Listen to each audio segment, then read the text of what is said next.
ஓம் நமோ நாராயணாய நமக. நான் பாலகோபால பக்தை லதா பேசுகிறேன். அனைவரும் சப்ஸ்கிரைப் பண்ணுமாறு வேண்டிக் கொள்கிறேன். நாம் கிருஷ்ணனுடைய அருளை பெறுவதற்கு கடகட என்று அனைவரும் இதை கேட்பவர்கள் அனைவரும் தயவுசெய்து சப்ஸ்கிரைப் போடுங்கள் அம்மா. ஏனென்றால் நம் கிருஷ்ணன் குட்டிக்காக தான் நான் கேட்கிறேன் உங்களிடம் பணிவுடன். மோட்டிவேஷனான டாபிக். ஏன்னா இந்த டாப்பிக்கில் வர்றது என்கிட்ட அது ரொம்பவே இருக்கும். என்ன டாபிக் அப்படின்னு பார்த்தீங்கன்னா, தயக்கத்தை தகர்த்தெறியுங்கள். இது ஒரு மோட்டிவேஷன். ஏன்னா எனக்கு பார்த்தீங்கன்னா ரொம்ப நான் தயங்கி தான் எல்லா விஷயத்துலையுமே நான் இருப்பேன். அதனால் இதை சொல்லி என் தயக்கத்தை நான் இனிமேட்டு சரிப்படுத்திக்கிறேன், உங்களுக்கு சொல்லி நான் சரிப்படுத்திக்கிறேன்.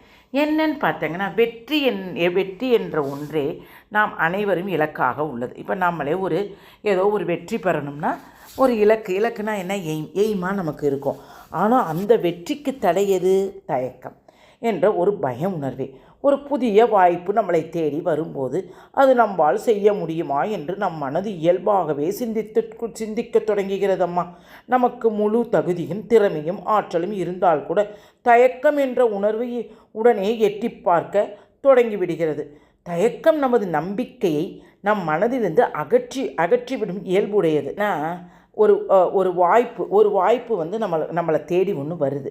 அது வரும்போது நம்ம என்ன செய்கிறோம், உடனே தயக்கத்துடன் அது முடியாது என்று சொல்லி மறுப்போம். அப்படி மறுக்கும்போது இதில் என்ன நன்மை விளையப் போகிறது? நம்ம ஒன்று நினைக்கிறோம். அதை நினைக்கும் போது நம்ம தயக்கம் அது ஐயோ வேணாம், நம்மளால் முடியாதுன்னு நம்மக்கிட்டே நம்ம சொல்லிடுறோம். அதனால் நமக்கு என்ன விளையுது? உங்களை தேடி வந்த வாய்ப்பு வீணாக போவது தான் மிச்சம். ஆனால் மன உறுதியுடன் நம்மால் முடியும் என்ற நம்பிக்கையுடன் மனதில் தயக்கம் ஏதுமின்றி அந்த வாய்ப்பை ஏற்றுக்கொண்டு முயற்சி செய்து தான் பார்க்க வேண்டும் அம்மா. இதில் கட்டாயம் 2 விஷயங்கள் நடக்கும். ஒன்று, உங்களுக்கு வெற்றி கிடைக்கலாம், அல்லது உங்கள் முயற்சி தோல்வியிலும் கூட முடியலாம். ஆனால் இந்த முயற்சியில் ஒரு அனுபவம் நிச்சயம் கிடைக்கும். அதுதான் உங்கள் வாழ்வை முன்னேற்ற பயன்படும் மூலதனம் என்பதை நாம் உணர வேண்டும். என்ன உணரணும்? ஒரு சமயம் சுவாமி விவேகானந்தர் நடந்து சென்று கொண்டிருந்த போது வழியில் ஒரு இடத்துல ஒரு குட்டி கதை. வழியில் ஒரு இடத்துல ஒரு சில இளைஞர்கள்லாம் துப்பாக்கி சுடும் பயிற்சியில் எல்லாரும் பயிற்சியில் ஈடுபட்டு கொண்டிருந்தார்கள். அப்போ விவேகானந்தர் ஒரு இடத்தில் நின்று கொண்டு அவர்கள் பயிற்சி பெறுவதை பார்த்து கொண்டிருந்தார். அந்த இளைஞர்கள் விவேகானந்தரின் ஆற்றலை பற்றி அறியாதவர்கள். விவேகானந்தருக்கு எவ்வளோ தூரம் ஆற்றல் இருக்கும், சக்தி இருக்கும் அப்படின்றது அவங்களுக்கு தெரியாது. ஒரு துறவிக்கு இங்கே என்ன வேலை என்பது போல அவர்கள் ஒருவருக்கொருவர் கேட்டுக்கொண்டார்கள். அதில் ஒரு இளைஞன் விவேகானந்தரிடம் வந்தார். என்னன்னா அவர் வேடிக்கை பார்த்துட்டு இருந்தார். துப்பாக்கி வைத்து சுடும் பயிற்சியில் செய்யும்போது உங்களுக்கு என்ன இங்கே வேலை அப்படின்னு கேட்டோன்னா, உடனே விவேகானந்தரும் அங்கே இருக்க ஒருத்தவங்க நீங்கள் எதற்காக இங்கே நின்று கொண்டு வேடிக்கை பார்த்து கொண்டிருக்கிறீர்? துறவியாகிய உங்களுக்கும் இதற்கும் என்ன சம்பந்தம்? உங்களுக்கு சுட தெரியுமா என்று கேட்டானாம். அந்த இளைஞன் இப்படி அறியாமையினால் அடுக்கடுக்காய் கேள்விகளை கேட்டான். உடனே விவேகானந்தர் தயக்கம் துளியுமின்றி எனக்கு துப்பாக்கி சுடத் தெரியும் என்றதும் அவர்கள் கேலி பார்வையை பார்த்தனர். ஆனால் உண்மையில் விவேகானந்தர் அதுவரை துப்பாக்கியால் சுட்டதே இல்லை. ஆனால் எதையும் நம்மால் வெற்றிகரமாக செய்ய முடியும் என்ற மனோபாவமும் மன உறுதியும் கொண்டவர் நம் விவேகானந்தர்.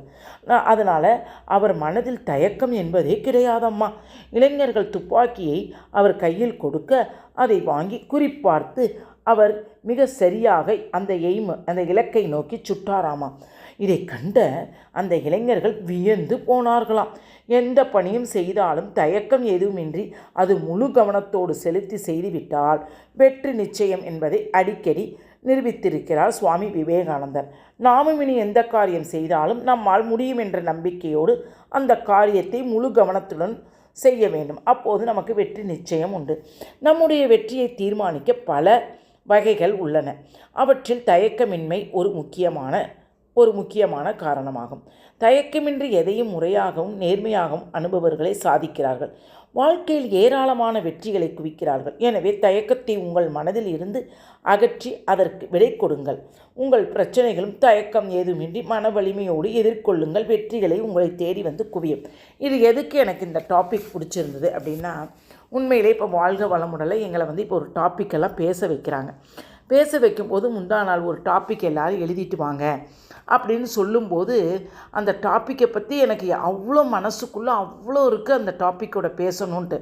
ஆனால் எங்கே அத்தனை பேர்த்து முன்னாலே நம்ம பேசும்போது தப்பாக விட்டுருவோமோ, நம்ம முகபாவங்களை பார்த்து அவங்க ஏதாவது சிரிச்சிருவாங்களோ அப்படியெல்லாம் ஒரு தயக்கம், அவ்வளோ தயக்கம். எனக்கு பேச முடியுமா முடியாதா அப்படின்னு நான் நினச்சிக்கிட்டே போய் உட்காந்தேன். நல்ல வேளை இந்த லாஸ்ட் வீக் என்னை பேச சொல்லலை. ஆனால் நிறையா பேர் பேசுனதை பார்த்தா திக்கி திக்கி பேசலாம், ஆனால் தயக்கமின்றி பேசினார்கள். சரி, நம்மளும் இதை கற்றுக்கணும். நம்ம தப்பாகவே பேசினாலும் நம்ம தயக்கமின்றி பேச வேண்டும் என்று நான் போன வாரம் முடிவெடுத்தேன்.